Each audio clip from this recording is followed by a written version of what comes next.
শাইতানির রাজিম বিসমিল্লাহির রহমানির রহিম।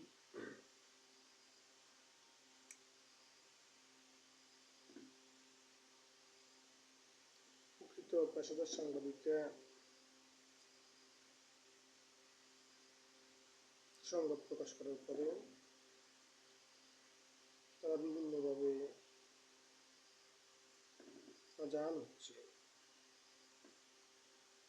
দুটি কারণ। একটি কারণ হলো যারা বিরুদ্ধে সংবাদ প্রচার করা হয় তার বিষয়ে ব্যবস্থা না নেওয়া, আর দ্বিতীয় কারণ হলো অপরাধীর সাথে প্রশাসনের সম্পর্ক থাকা। অপরদিকে অপসাংবাদিকতার দূরত্ব অত্যন্ত বেড়ে গেছে। এক সরকারি কর্মকর্তাকে জিজ্ঞাসা করা হয় যে আপনি রিটায়ার্ডের পরে কি করবেন। তিনি উত্তরে বললেন যে তিনি সাংবাদিকতা করবেন। তখন অন্যান্য কলিগকে জিজ্ঞাসা করা হলো যে আপনি সাংবাদিকতা কেন করবেন। তখন তিনি উত্তরে বললেন, এতদিন সাংবাদিকরা আমারও বাঁশ দিয়েছে, এখন আমি সাংবাদিকদেরকে বাঁশ দেব।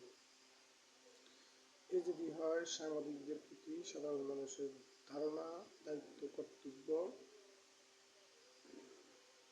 তাহলে সাংবাদিককে সমাজের আয়না বলা হয় কেন? যে আয়নায় মানুষ মুখ দেখবে, মানুষ তার চেহারা সাংবাদিকদের চেহারার মধ্যে দেখবে, এটাকে বলা হয় সাংবাদিকদেরকে সমাজের আয়না বলা হয়, সাংবাদিকদেরকে সমাজের দর্পণ বলা হয়, সাংবাদিকদেরকে সমাজের বিবেক বলা হয়। আজ গ্রুপিং সাংবাদিকতা বেড়ে গেছে, ক্লাব ভিত্তিক সাংবাদিকতা বেড়ে গেছে। ঐক্যবদ্ধ ক্লাব যদি নিজেদের স্বার্থে হয় তাহলে জাতি উপকৃত হয় না। ঐক্যবদ্ধ ক্লাব হতে হবে মানুষের স্বার্থে, মানুষের কল্যাণের স্বার্থে, সমাজের স্বার্থে, রাষ্ট্রের স্বার্থে। তাহলে একটি ক্লাবের সার্থকতা লাভ করা যায়।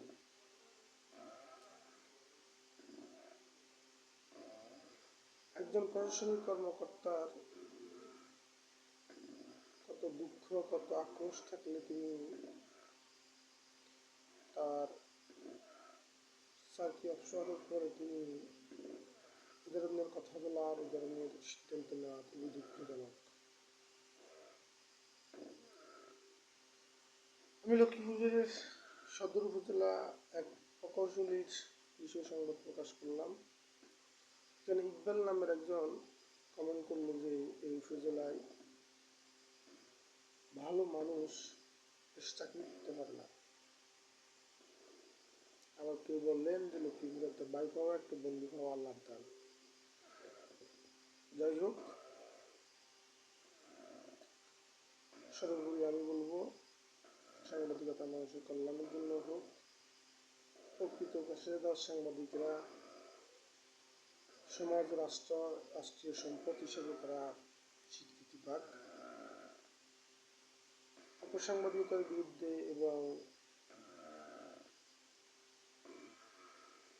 রোধ হোক। সাংবাদিকরা দেশ ও রাষ্ট্রের জন্য কাজ করুক।